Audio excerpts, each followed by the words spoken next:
Okay, so now I'm recording. So the epidermal tissue, and with a typical plant, we say it's one layer thick, but that can vary depending on plant species. But in general, that's a good rule of thumb. So here you're looking at a cross section of a leaf.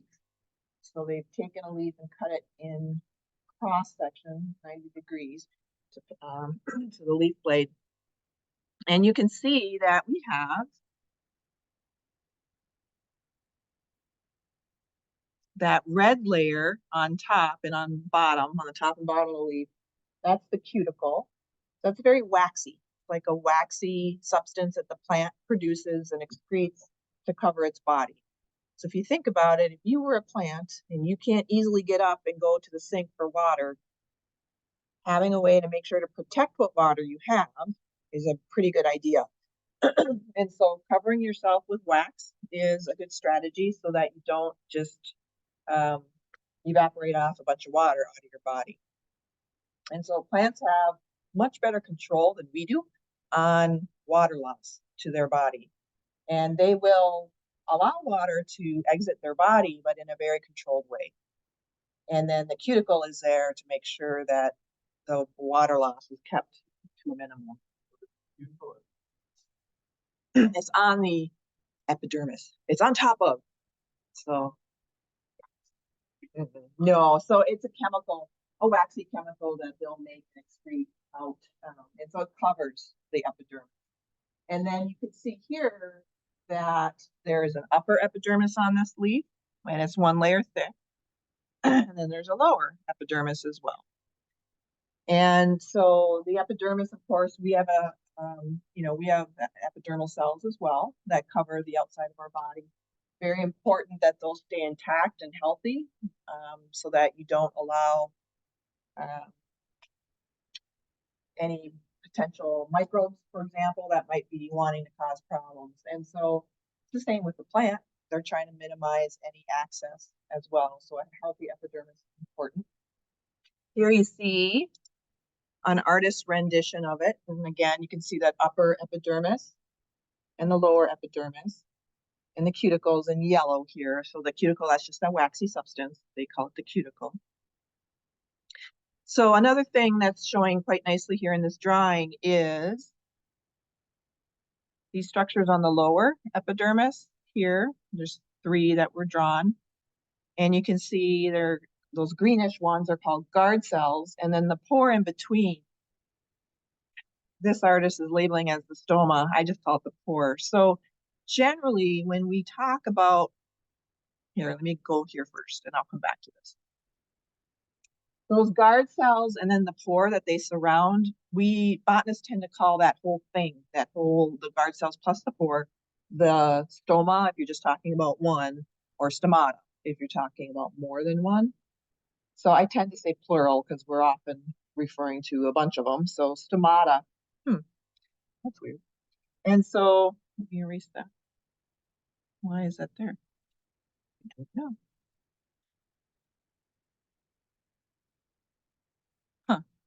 Okay. And so here you see, you're looking down on a leaf cell. A leaf, and this is the epidermis. And so I think, at least to my eye, don't most of those cells look like jigsaw puzzles? So you have a lot of jigsaw puzzle cells.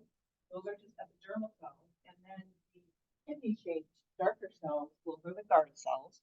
And they're named appropriately. They guard the pore or the opening. And so here in this image, you can see the stomata are on the bottom of the leaf, not on the top. So it depends on the leaf, their strategies, but a lot of plants that when you are out hiking around in the summer and you see that a lot of the leaves might be horizontal to the ground, like the leaf blade is horizontal to the ground, then they will put their stomata on the underside. They kind of tuck them away on the underside. And that's good because if you can imagine the sun beating down on the leaf, if you have all your stomata on the surface, it's going to be much easier for water to rapidly leave through the pores without that extra heat beating down on them. And so they kind of tuck them away on the underside where it's shaded, it's cooler, it's more humid, and that slows down loss of water through those pores. It can be, yes. And then we see some plants, like desert plants, they'll have a whopping big layer of cuticle. Really helpful. So we're going to talk a little bit more about how the guard cells work when we get into how water moves through the plant. But let me just briefly say, so if my hands are the guard cells, if my hands are the guard cells and I put them together like this, the pore is shut, is closed over. So what happens is water will rush. It sounds kind of weird, but water rushes into those guard cells. And because of their peculiar way, their anatomy, which I'll get into later, it causes the guard cells to bend away from each other. And as that's happening, the pore is getting revealed. And so just by either rushing water into their guard cells or making water leave their guard cells, they can control the size of the pore, which is really important. Like I said, if you can't get up and go to the sink to get water and you're sensing you're in a drought condition, you want to keep your pores shut so you don't lose water. On the other hand, if everything's going great, then you can go ahead and go 100% open. And the other thing too, plants have a way to regulate their guard cells. They can be 100% open, they can be 70% open, 50% open, 10% open, all right? So they are exquisitely fine-tuned in their ability to control how wide that pore is, how big the diameter.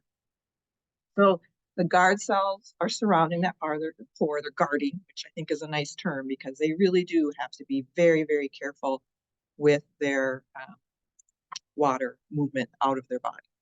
Right? So they need to have water movement out of their body, by the way. It's important, but they need to be able to regulate it. Okay, so that's an important part of the epidermis are these stomata, right? And we'll come back to them. Another important part of the epidermis on leaf cells in particular, but also stem tissue, is the trichomes. And often they're referred to as hairs. You'll say, oh, look at that hairy leaf. Those hairs are trichomes. So in this class, I want you to know the official word, it's trichomes. And so here you're seeing some different magnifications of trichomes and different styles of trichomes. So the left, you're seeing some actual leaves that look really dense with trichomes. And then trichome anatomy can vary tremendously depending on the plant species. Here you're seeing more like spiky ones up top, and then the glandular ones down bottom in this slide. And so the glandular ones there tend to have essential oils, for example, in those trichomes. And so sometimes when you brush your hand against certain leaves, you'll get a real fragrant release. And that's what's typically happening is you're releasing some of the oils from trichomes by disturbing the leaf in the trichomes. So trichomes can have like secondary metabolites, oils in this case, in their trichomes. And they think that's for defense. The plant is using that to defend themselves, not to smell good. All right, they want to try to dissuade being eaten. Leaves are important. They don't want all their leaves eaten up. So that's an important aspect of trichomes. Another thing, when we get into water movement again, I'll come back to trichomes because another thing trichomes can provide is slowing down loss of water. It's kind of like if you walked in the city center of New York City or Chicago, we have all those skyscrapers around, right? And if you do that and get into a really dense area with lots of skyscrapers around, you don't tend to get a ton of wind buffeting you. And so kind of think of them as the leaves, you know, the skyscrapers for the leaves, a way for them to kind of break up the wind flow so that it is not going to cause as rapid of water loss when it comes to water loss out of their body. So that's another really important aspect. And then trichomes can vary. Plants can, like on the fly within their lifetime, they can vary how many trichomes they might have based on their environment. So if they encounter consistently hot conditions, droughty conditions, they can actually ramp up their trichomes during that stretch as they grow new leaves. desert plants might have a lot of really spiky trichomes too, because a lot of desert plants store water, which is pretty precious in the desert, and they want to, you know, other animals or plants or other animals are going to come along to the plant and say, I want that water. And so having really spiky, dangerous trichomes. All right, so trichomes are important for numerous reasons. We'll come back to them. Oh, here you're just seeing another image of the guard cell core, a little bit closer magnification. And then that cuticle that was nicely stained there, special stains, you can see that layer of the cuticle. And again, that can be very important for them to reduce water. And so the cuticle, the name of the wax is called cutin, and it is actively secreted and coats the whole body. And so it's a good strategy. It's pretty minimal effort for the plant to do that. And again, they can vary the thickness of their cuticle. It can protect them against certain pathogens. It's not foolproof, obviously, because plenty of plants get attacked and successfully attacked, but it does help somewhat against pathogens. All right, so epidermis, the roots are also covered with epidermal cells. And so here you're looking at a microscope image on the right of a epidermis or of a root. So you can see the root tissue and then these things coming off on the right here, those are root hairs. And so root hairs, you'll see in lab a little bit more too. You'll investigate those. They're just epidermal cells that have grown long and skinny off the root. Right? So they're part of the epidermal layer. On the left here, you can see this lovely little radish seedling with lots and lots of root hairs. So root hairs do the lion's share of the work of bringing in water. So it's the root hairs, think about it, long and skinny. That's great surface area for them to be able to sop up the water in the soil. And so it's really the root hairs that do most of the water absorption in the soil. Nope, it's a soft, flexible epidermal cells. In fact, they're fragile. So, for example, if you've ever listened or read a blog on how to repot your plants, they often say, you know, once you get your plant into a slightly bigger pot and you fill it with, you know, really good soil, water the soil really well for the next several days, more so than you normally would. And that is because no matter how careful you are, you're ripping off root hairs as you do that manipulation of repotting. And so now they're at a disadvantage. So that's why most plant experts will say water every day, you know, kind of baby them for the first several days, because they have to regrow all of those, and it takes a few days. So it's a good idea. Are root hairs their own cell? Are they an extension of the they come in. They're modified off of this, but they really are kind of their own. By the time they're mature, they're their own gig, you know, they're their own cell.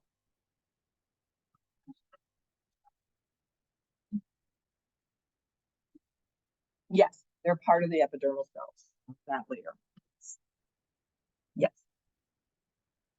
Okay, let's see. Oh, one other thing we need to think about with regard to the epidermis.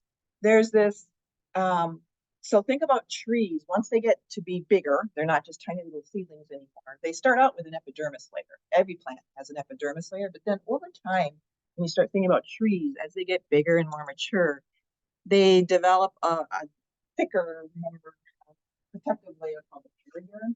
And so you'll start to see, you know, you can track this under the microscope. You can actually see how these periderm layers get put down and the epidermis kind of phases out. And so really what the plant is doing is causing the growth of bark when they have the periderm tissue starting to show up. And so it's this big process of making bark. And so that doesn't happen until, you know, these trees are beyond the seedling stage for sure. It takes a while. So they have to grow and get mature before they'll start doing that. And so the bark is really important when you look at tree trunks. They're part of the bark are called cork cells. And cork cells are, again, very hydrophobic, so repels water, but also keeps water in. All right, so it's helping to keep water into the body. And they're dead at maturity. By the way, cork cells, like they're kind of being replaced now by synthetic cork cells, but like wine bottles that had cork cells, the real cork cells, that's coming from a tree. It's actually, they harvest that. They have plantations where they harvest some of the bark and they do it in a way that doesn't kill the tree. And they make cork out of it for like your wine bottles. For those of you who are over 21, know what I'm talking about. So, and then the other thing too is thinking about stem tissue and root tissue, we get into a different chemical called suberin. So it's waxy. It's kind of the same idea as cutin that we see on the leaves, but it's slightly different chemically. So they had to give it a different special term. And so they call it suberin. So that tends to be showing up on stem tissue, and the roots will eventually get plenty of suberin covering their surface as well. Okay, so if you have all that waxiness in a thick bark, stem tissue, all the tissues that make up the maple tree stem, for example, the tree trunk, they have to have access to oxygen. And so in order to do that, they will intersperse lenticels.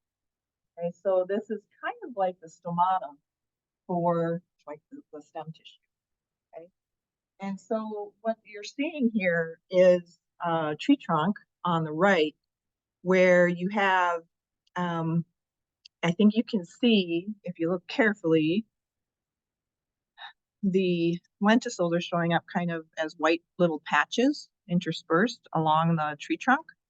So those are loosely packed regions. So when you look at them under the microscope, the cells aren't so tightly packed together, and it just allows for better airflow and gas exchange in that region of the stem. But again, you don't want the whole stem doing that, because then you lose too much water out of your body. So coat your stem with suberin, but then intersperse lenticels to allow for the ability to breathe, so to speak. Okay, so some lenticels are really easy to see with the naked eye, like with this image. Others are really hard to see. Like I just walked through a patch of woods this morning on my way into work and looking at the red pine trees, and those are really hard to see with the naked eye. Even with a hand lens, you wouldn't be able to really pick them apart. So it just depends. But some actually obvious looking things, those are the lenticels. Here's what you'd see under the microscope. So this is a tree trunk taken in cross section, and then they are showing the very perimeter of that section, and you can see the loosely packed region there. Okay. Okay. So the epidermis, or eventually the periderm, still really important for the plant body to protect it, to control loss of water, protect against pathogens.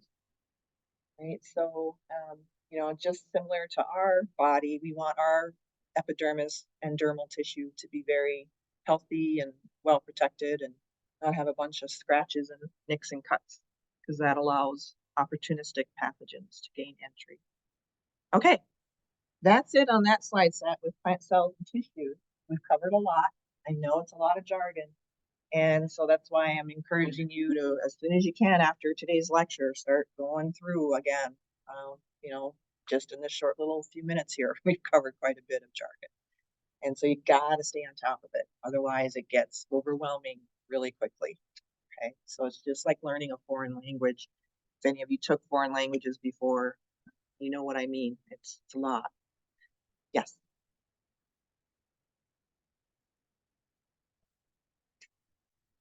Stem tissue in general, you could say. So for example, in lab, I think it might be this week even, you'll be, at some point, you'll be looking at white potatoes, you know, that you get French fries from. By the way, white potatoes are so much more than French fries. They're very, very healthy for you. Anyways, white potatoes, you know, where you say the eyes, you're looking at the potato and you'll say, oh, they're the eyes of the potato. Those are lentils and buns. And so you'll actually be able to see, if you look carefully, you'll see lenticels on the surface of. So basically when you may have heard by now that it's a good idea not to peel your potatoes, because there's a lot of nutrition in the skin of the potato. The skin is actually bark. You're eating bark. It's just really thin bark and very nutritious bark. So you can tell your non-botany friends if they eat whole potatoes without peeling them, they're eating bark. Right. So on that, you will see node regions where the new shoot and leaves can grow out of. You'll see lenticels showing up. All right. So stem tissue in general, whether it's below ground, some stems are below ground, some above ground, many above ground. Other questions on plant cells and tissues?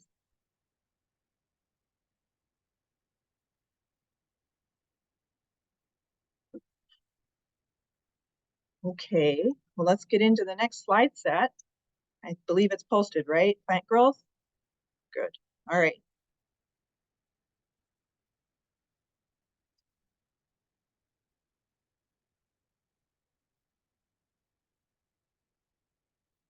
Oh, my laptop is freaking out. It's just starting to misbehave in general now.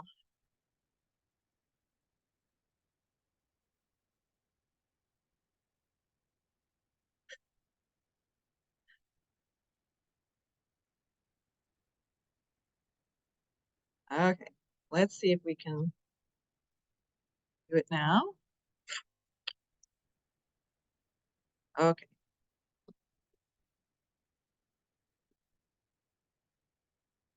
Now hang on, I gotta reshare into the Zoom. Okay. So, plant growth. By the way, this quote, if you would thoroughly know anything, teach it to others.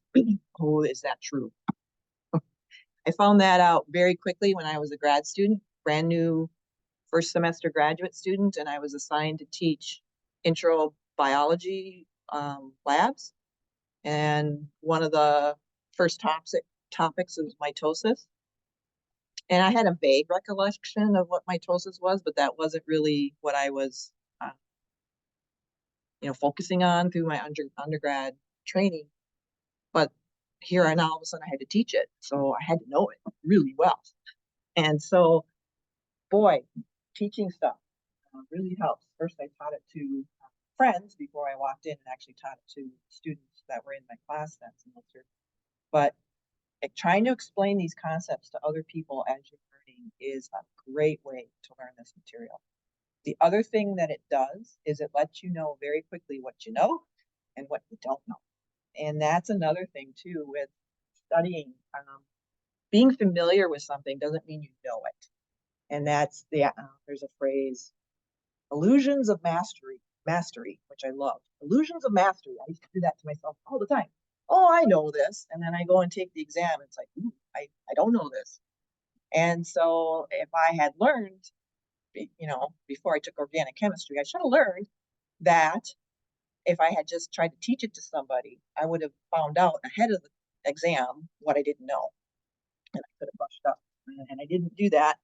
And that's why I was having such a hard time that semester with organic and physics and genetics. So teaching it to others, it helps transfer into long-term memory. Plus, it points out what you don't know and what you need to brush up on. So I highly, highly recommend it. And if you're like, well, I don't, study with friends or anything, you can talk out loud and pretend you're teaching it. Close your notebook or your laptop and just see what you can come up with talking about a topic. And you'll be amazed at how quickly those illusions of mastery hit you in the face. And you're like, oh, okay, I don't know this as well as I thought I did. All right, so that's kind of the tip of the day for studying.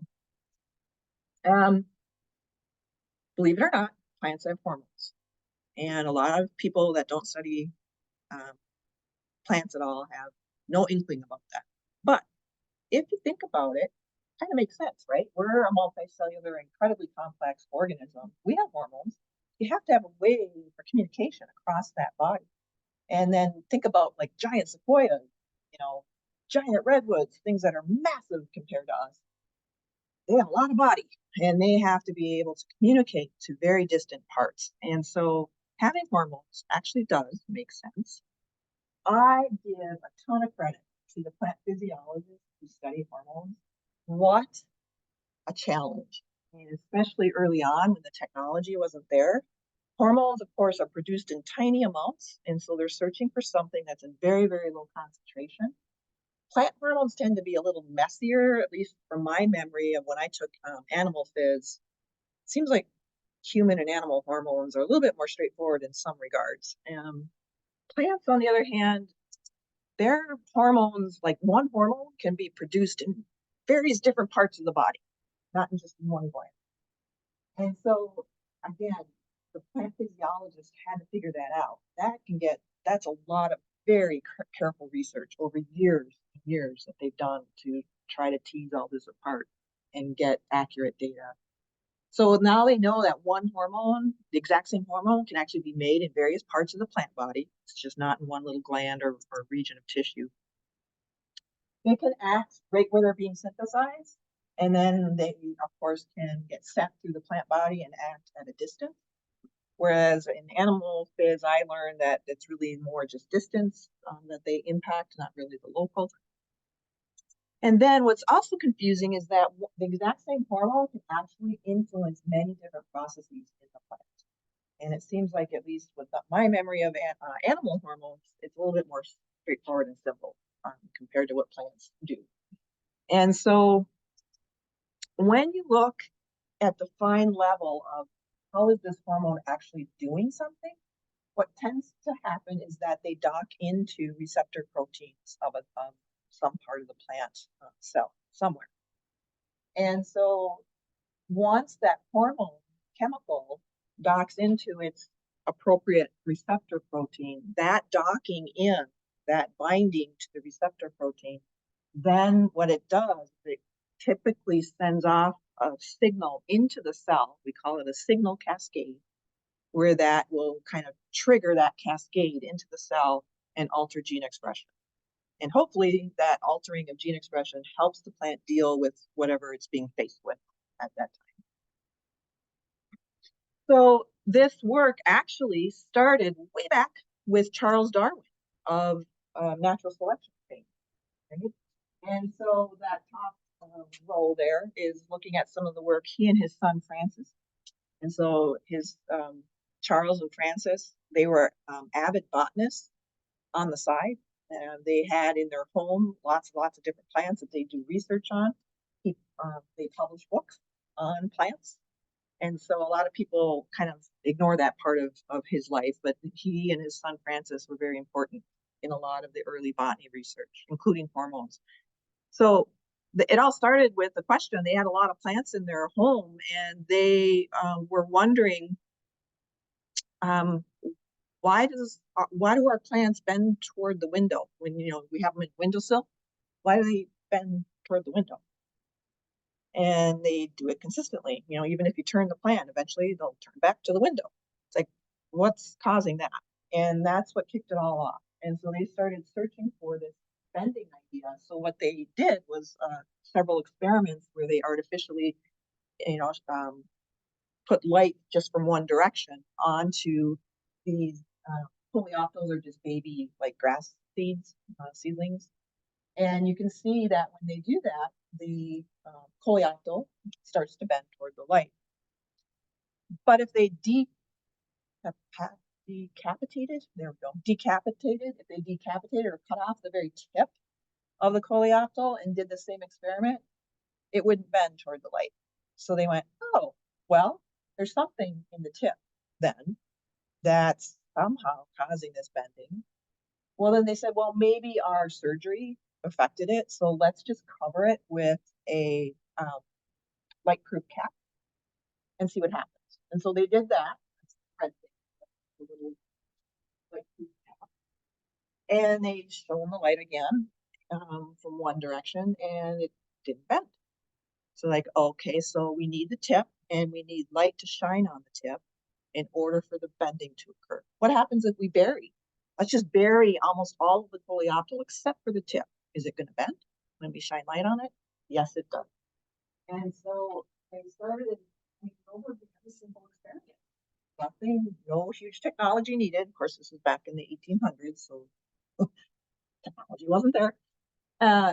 And so that's what kicked it off. And now the next rows of images there, you're seeing different scientists coming along and continuing that work. So this took a long time to figure out. Charles Darwin and his son did not name this hormone. That came later. But it was really their effort, along with many scientists afterwards, that really started to shine a light on the idea that we have the hormones that are being produced and sending signals. In this case, the signal is bent toward the light. And so it took a long time to figure out how that hormone's actually doing that, but they did. So they named eventually those hormones auxins. Okay, auxins. So there's an S on the end. This is a group of hormones, group of chemicals that the plant can make. All right, and then we humans have made synthetic versions that are a little bit more stable to work with in the research, for example, or if you buy them and work with them. And so there's a bunch of different auxins out there. So that experiment by Charles Darwin and his son, they were figuring out that auxins, what they later called auxins, are actually in the stem tip. They're being produced in the stem tip. And then later scientists said, yes, that's true. They're in the stem tip, but they're also in other actively growing areas of the plant body. So it's not just the stem tip. We can see the root tip, for example, has auxins. The axillary bud regions of the stem have auxins. And so basically you'll see people describe it this way. They'll say actively growing areas will have the auxins being synthesized. So when they started looking for that, so that's a lot of different parts of the plant body. And what they were seeing is that depending on where auxins are being made and sent, you have some different responses, not just bending toward light. There's other stuff going on too. I'm not going to get into everything auxin does, but auxin does a lot. All right. And so I'm going to give you a few examples. It's kind of a master hormone in the sense that it will turn on production of other hormones. So that's super important because it helps regulate other hormones. So that's a big deal. Auxins are a big deal. Here, what you're seeing is an image of an experiment that they did, again, a very simple one, where they were able to demonstrate that auxins also help promote fruit development, which of course for humans, we care a lot about that because so much of our food is dependent on proper fruit development. And so what you're seeing here is an experiment where they took strawberries and they're labeling the what you would, a lot of people refer, my red on red doesn't really work, does it? The achene, right? So that word there, oh, you're not seeing it. You can't see it. Oh. They're pointing to the seeds. What a lot of people just say, the seeds on the strawberry fruit. Actually, that's not totally accurate. Now that you're in a botany class, a strawberry, the red juicy part that you eat is actually receptacle tissue from the flower. The achene is actually what we call a dry fruit. So those seeds are actually, every single one of them is a dry fruit. And then the red part that's so sweet and delicious, that's actually part of the flower, right below the ovary. And so those achenes, those fruits, are actually producing auxin. And it makes the receptacle of the flower morph into this beautiful, luscious, sweet strawberry. So if you get to the strawberry plant right after it's been pollinated and fertilized, and you pick off all the achenes that are developing, that's what's being shown in the second image, this really sad looking strawberry. So the absence of auxin, if you pick off all the achenes, the fruit doesn't develop. If you do that same experiment, well, as that young strawberry is just starting to grow, you pick off all the achenes and then spray it with auxin, you get a more normal looking strawberry. So again, very simple experiment, but it really helped point in the direction that auxins are in those achenes that are developing, and it's causing proper fruit development. So this was one of the earlier experiments that was done to kind of lock that idea in. And since that, there's been a lot of other research going on that verifies that, yeah, auxins are needed to get proper fruit development. So that's one huge aspect that, you know, humans care a lot about because we eat so much of the fruits of different plants. Here's something too. So we said that auxins are produced in the stem tip, and that's true. So what you're seeing here on this top left image is, looks like a young bean plant, and they're not even showing the very stem tip. They're just showing part of the stem here. But what they did here is they they decapitated the stem tip. And then that's what you're seeing in this lower right image is the result. Like what happens when you decapitate? Auxins, we say the auxin in the stem tip allows for apical dominance. So if the stem tip of the plant is producing auxin, what's happening is the auxin gets produced in the stem tip and then it flows down the stem of the plant. And what it does is it goes to those axillary buds, which you're seeing the axillary buds here. Okay. So the auxins flow down there and they tell the axillary buds, just be quiet. You don't have to do anything. Just be quiet and let me keep growing. And so the apical meristem keep dividing and growing, plant gets longer and longer.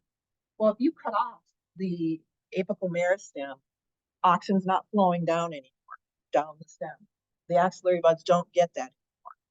That is the trigger for the axillary buds to wake up and start growing and dividing and forming new branches and leaves.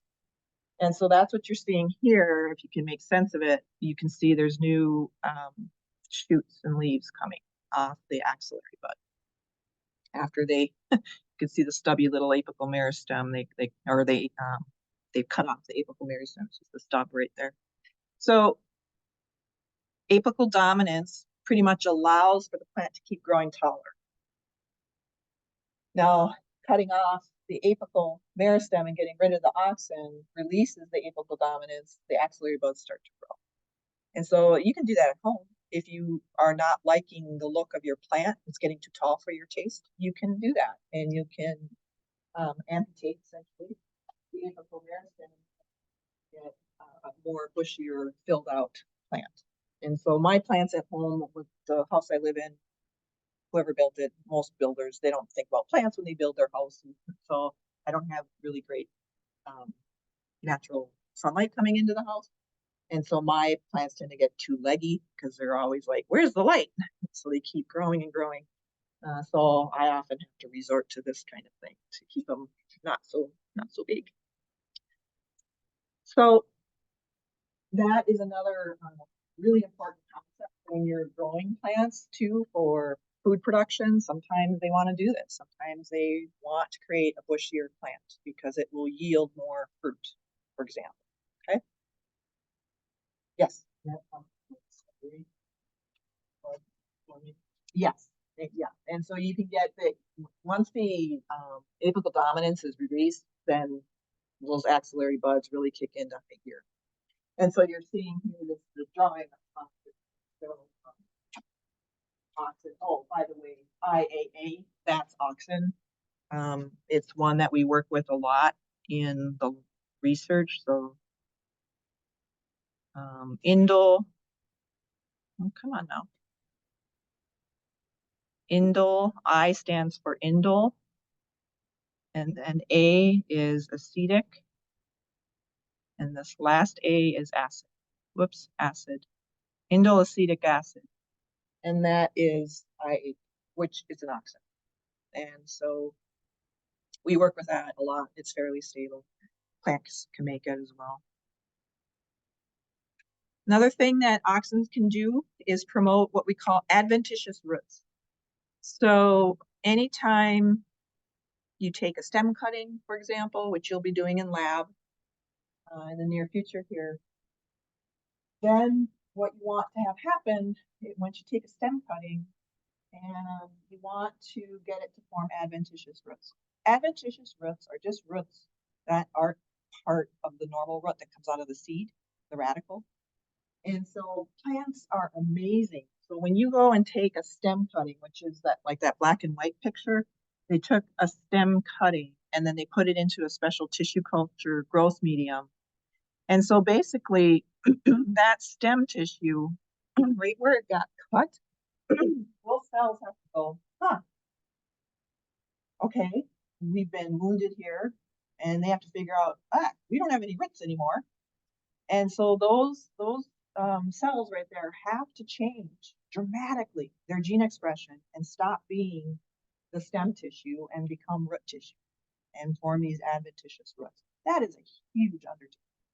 And so if you've ever taken a stem cutting up to date, to this point, hopefully now once you learn what's going on here, you have a better appreciation. That's a massive undertaking for them. And they can do it, boom, just like that. They'll go, oh, I'm missing my roots. I don't know what happened. I got wounded, something happened. We'll start to get them roots. And so you can see that happening in the growth tissue picture there. And then here you can see a vine of a plant where you have these stubby little adventitious roots to help them attach to maybe the brick wall of a building, or maybe they're going to be along the soil surface. And then orchid roots tend to be have adventitious roots also forming on their stem tissue. They're kind of special in the sense that they're epiphytes.